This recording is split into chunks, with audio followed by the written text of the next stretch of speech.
Hi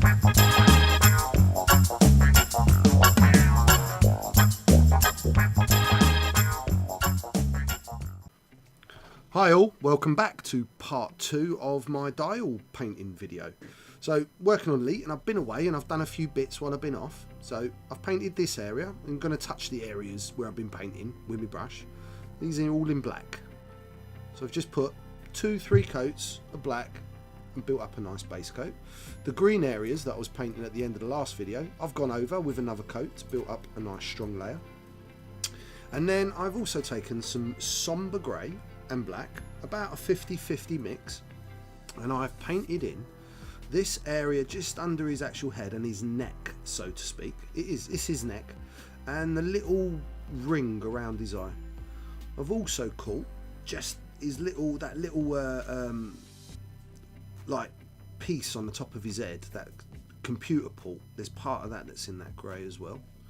Then I've taken chainmail silver and caught this front metallic part and the top of his little computer port as well.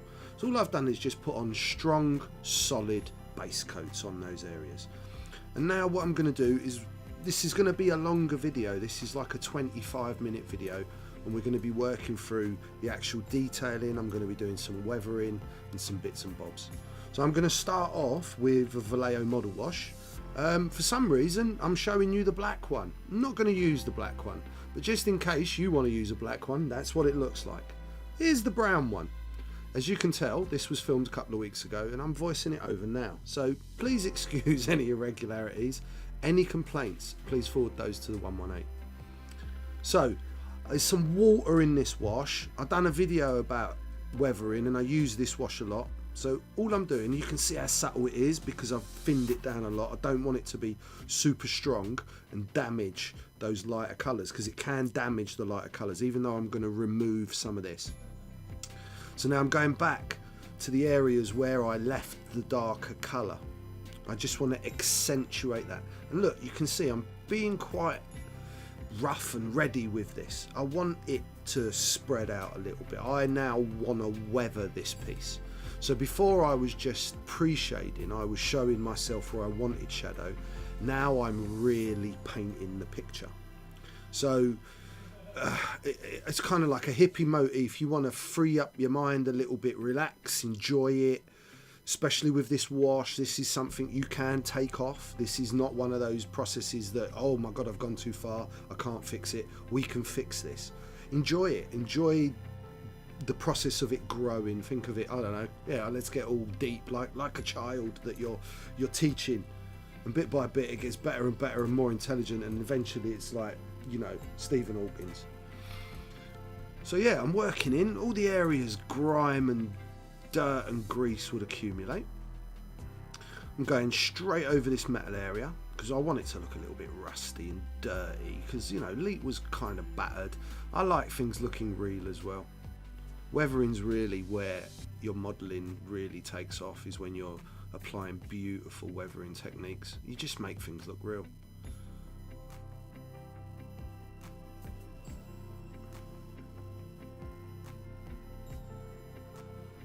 So by going back over an area already been over, once again, that's that opacity level. Little bits at the top, I'm even starting to pull a few lines down, but I'll probably address that a little bit more seriously later. A lot of those will get washed off at the moment as I start to clean with my cotton bud and clean water. So now we want to let that dry out a little bit. By the magics of television, it's dry, and now I've got a clean cotton bud, or a Q-tip for our friends in America, and I'm just going to start to soften this wash out a little bit. And now this wash, once it's dry, is removable with a little bit of water, and I'm just cleaning back. Now, say I'm still leaving some, and in places being a little bit patchy because I want it to look like dirt, but I'm taking off some of those hard edges, or in places where I just feel it's a bit dark, I don't want it that dark, I'm going to lighten that back up. I maybe gone a bit too heavy.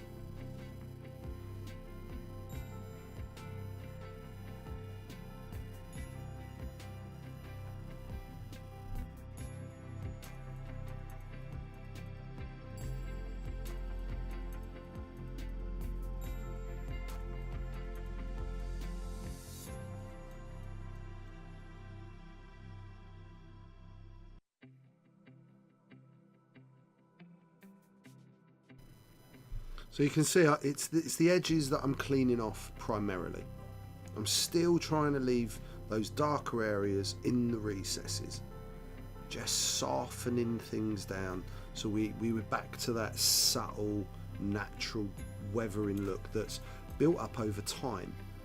When you go and smash washes on things really heavy, really hard, and expect to be able to just put a coat of wash and it's done, it's not how using these sort of techniques, these sort of mediums is.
So now I'm going back in again with the same brown wash.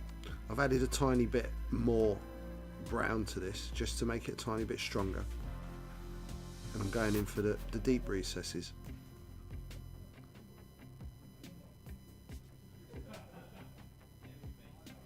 Building up on the metal. It's going to take a few layers on the metal to get the kind of weathered look, and you can see I've concentrated that towards the bottom,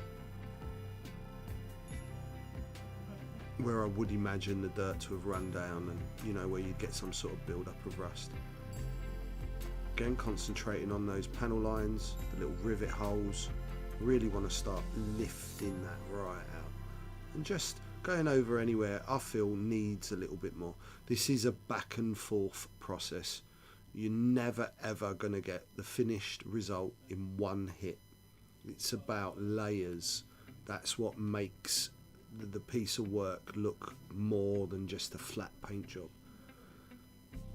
You know, look at it. Everything, any good bit of work takes a good few coats of looking at.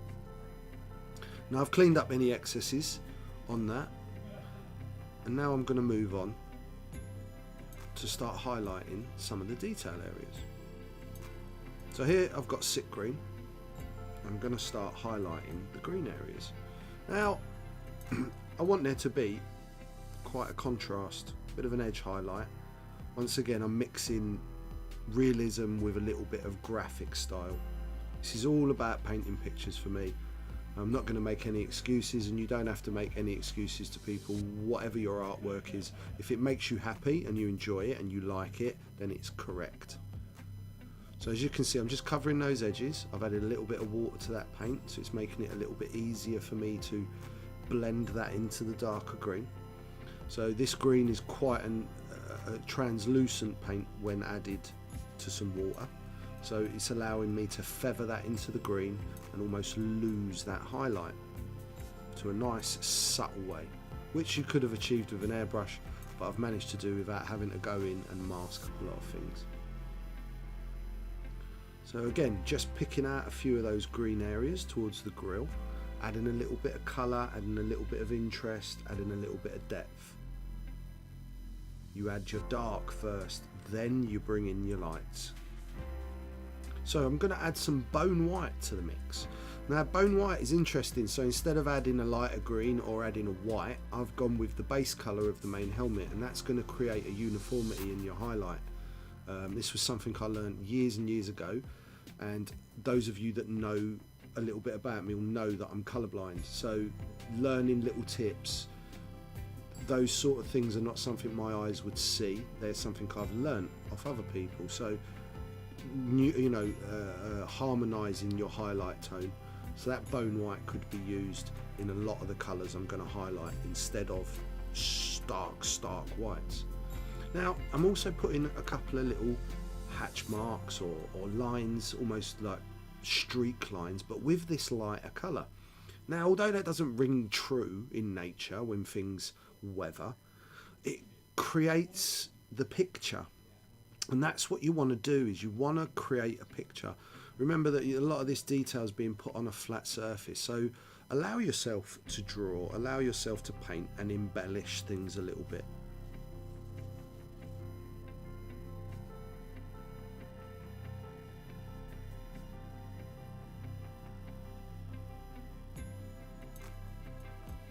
So now some neater bone white right just on the corners. I'm not going to go all the way along, I just want to catch the edges where the light's most severely going to be catching that. Well, at least in my mind it is.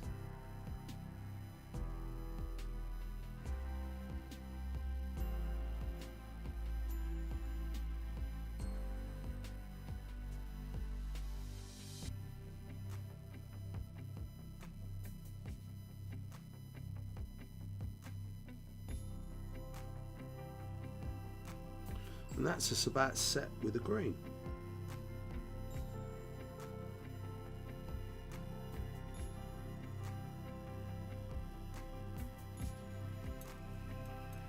So here I've got some dead white.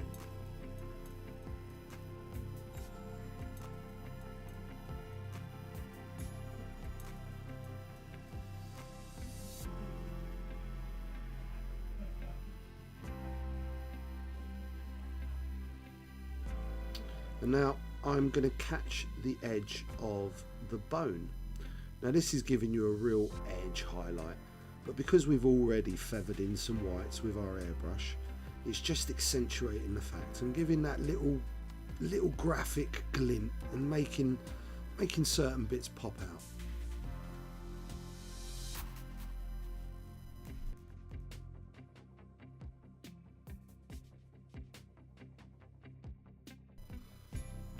So concentrating on my flat lines, my corners, my edges. I'm not going to go anywhere near those dark colours. I don't want to highlight that edge now that it's dark, but I do want to catch the extremities of the armour.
So I'm pretty much done there with the edge highlighting on white. I'll give my brush a little clean out, and I'm going to take some of the sombre grey that I mixed with the black earlier to paint in the neck and the ring around the eyepiece. So I'm going to go in and highlight those grey areas with just the pure sombre grey.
So I've mixed in a touch of the bone white into the grey, just like I said about unifying my highlight shade.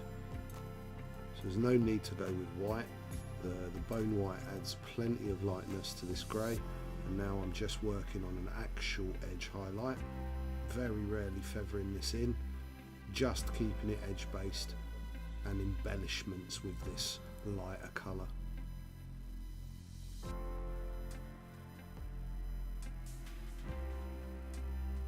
You can see my highlight on the eye starts from the centre and graduates to each side.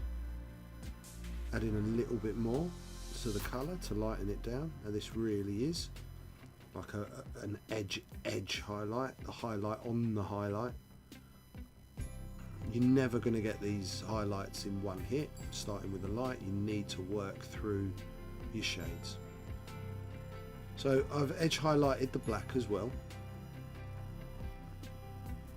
And now I'm just going to jump onto the silver. So I want to lighten out these areas and add a little bit of highlight on silver. A lot of people don't really go anywhere with their highlighting. You can see the edge of the black. I've just used a little bit of wolf grey and a little bit of white just to catch that edge. Put a few streaks. The black's there for no other reason than to blank it off, but this is my little picture. I like doing things like that. I like little cross hatches and embellishments just to add a little bit of detail.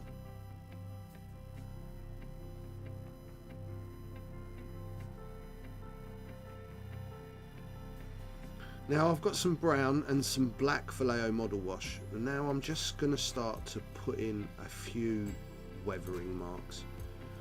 Now remember, this wash can be taken off because you can get these wrong and they don't look right, and when they don't look right they can really spoil a model. But if you just take your time and build it up, you can get some beautiful streaking done on this model, taking it, stepping up the level again on your paint job.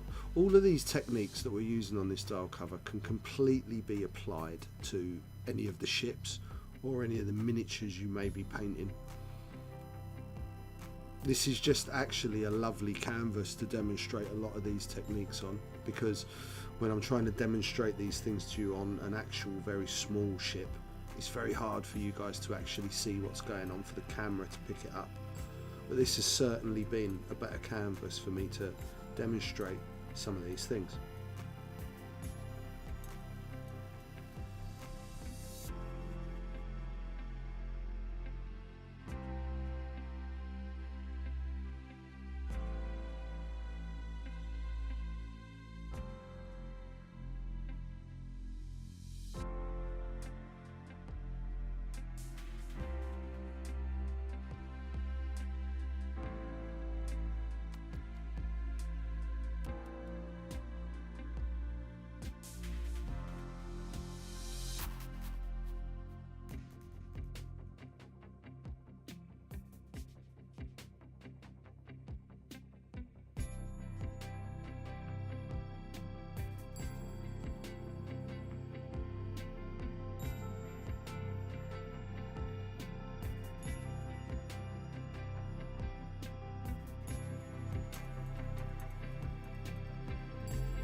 And here you can see I'm bringing in my cotton bud and just softening those. If they're too heavy, they're going to look wrong. You just want to fade those, soften the edges, just as if it would have happened with time and weather.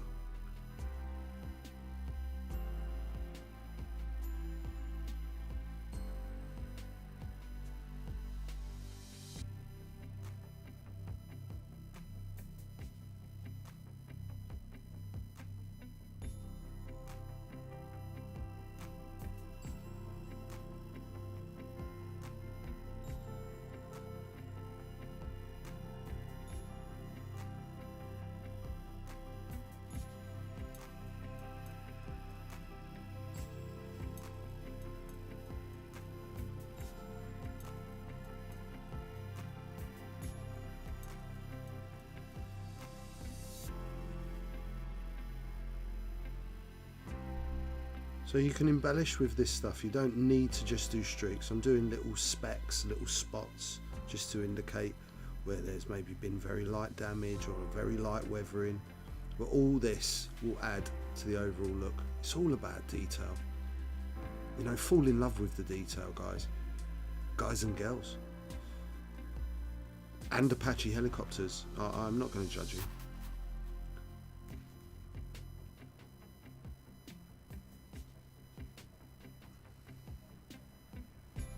Just adding a little bit of that darker wash, just running a little bit along that panel line, just accentuating that picture all the time as I'm working through it.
So I think we're pretty much looking at a done dial at this point.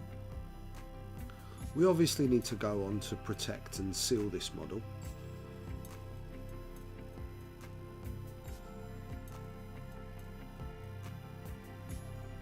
And what I like to use is this. It's called Crystal Clear. It's a protective coat. I purchased it from B&Q, which is a great big hardware store in the UK.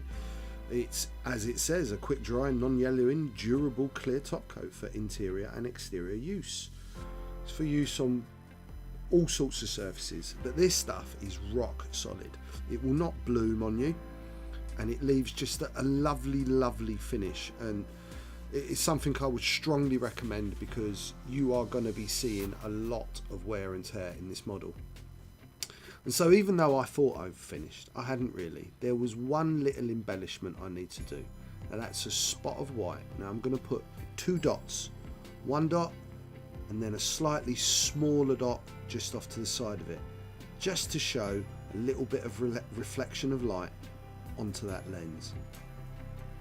So we're pretty much at the end of our video. I hope you enjoyed it. I hope you're going to grab yourself a dial and try out some of these techniques. We'll see you again soon for another one of my Rasta Maze painting videos. One love, everyone.